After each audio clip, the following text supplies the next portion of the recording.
NATO says it's there to enforce the United Nations resolution which calls for the protection of civilians, but it doesn't always work.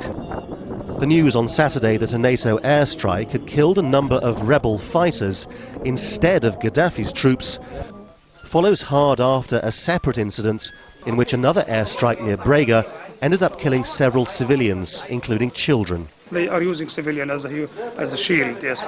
This is what they are doing. But I think either the NATO or the French force, they have noticed this convoy. They have attacked this convoy. Really, that the target was precisely attacked. It was done properly and precisely. But unfortunately, one of the vehicles which were carrying the ammunition, it explodes. It's striking so far that in eastern Libya, where they've been so grateful for Western intervention to save Benghazi in particular from being overrun, the population is prepared to forgive NATO for such things. But in other places like Sabah in southern Libya, there's less sympathy.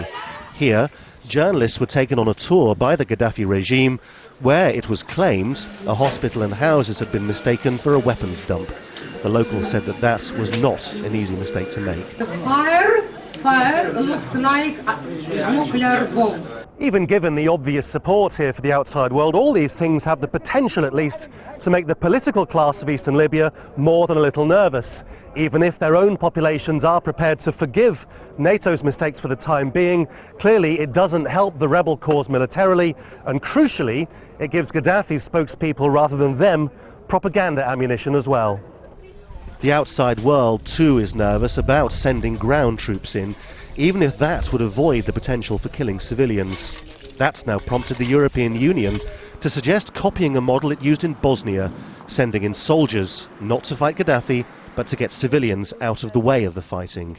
Well, the Council of Ministers has agreed in principle that there will be a thing called EUFOR Libya, which is basically using military assets and military personnel to help with humanitarian assistance in Libya if there is a request from the UN humanitarian body. Until anyone decides if that can happen, NATO keeps on bombing from the air, and the rebels and Gaddafi's forces keep on firing, sometimes indiscriminately, at each other. For anybody in the way, it's just bad luck.